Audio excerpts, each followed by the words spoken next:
Happy Saturday, everybody. I'm KHOU 11 meteorologist Pat Cavlin here with a look at your tropical update. We do this every night here on KHOU 11 Plus at 8 p.m.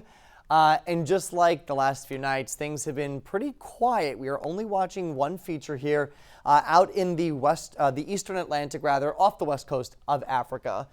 This unorganized, disorganized cluster of storms here has now medium odds, or 60% odds of developing once it gets into this area. So nothing in the near term. Again, it's still pretty disorganized, but there is the possibility, once it again reaches the middle of the Atlantic, that it could start to get into an atmosphere that's more favorable for development.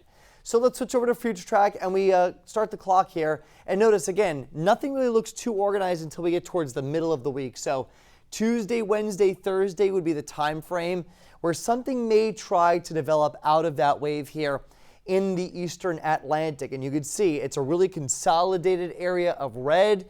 You've got the pressure lines starting to form there. So this computer model does think that we may see some type of formation here, at least by Thursday. But as we keep the clock going, beyond that, notice it takes it a little farther north, and it does look like it starts to weaken a little bit, at least by the pressure lines. Obviously, it's still a consolidated area of spin, but the question will then just become, will it hold together, and also will it start to turn farther to the north? And on this model simulation here, it does show that by next Tuesday, which is 10 days down the road, there is the potential that if this system can form, it does take that turn towards north, which is pretty much what we have seen so far with every single system that's tried to develop out in this part of the world. Once it gets closer to the Antilles here, it starts to take that turn towards the north. So I don't have a reason not to believe that at this point.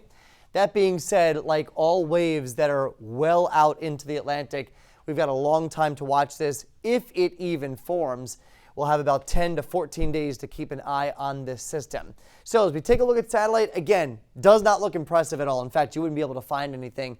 Just a cluster of storms here off the west coast of Africa. What the system is dealing with right now is a lot of Saharan dust.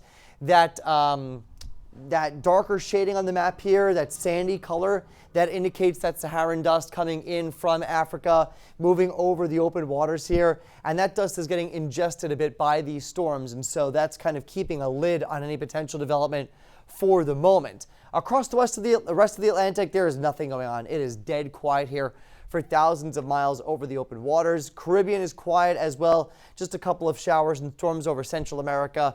And then finally in the Gulf, nothing, just totally quiet. And that's pretty much been the theme here over the last few weeks in the tropics. And we really hope to keep that going here. Hopefully we can get through the rest of the season without any significant storms. That being said, we are at the peak of the season. The official climatological or historical peak of hurricane season is September 10th. That was only a few days ago. We're still in the peak, and we will pretty much stay in this period of historical high tropical activity through about October.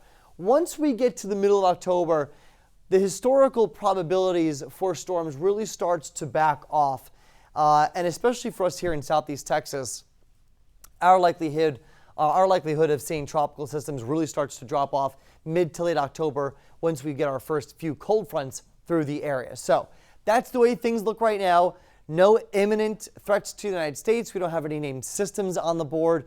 The only wave is the one that we're watching out in the far eastern Atlantic, which again has a possibility of developing as we get towards the middle or the end of the week. Stay with us here the next few days. Keep on these updates as we go through the next few weeks of hurricane season, and make sure that you and your family are prepared if anything were to develop. We'll have an update on this forecast coming up on the KHOU 11 News at 10 o'clock. I hope to see you there.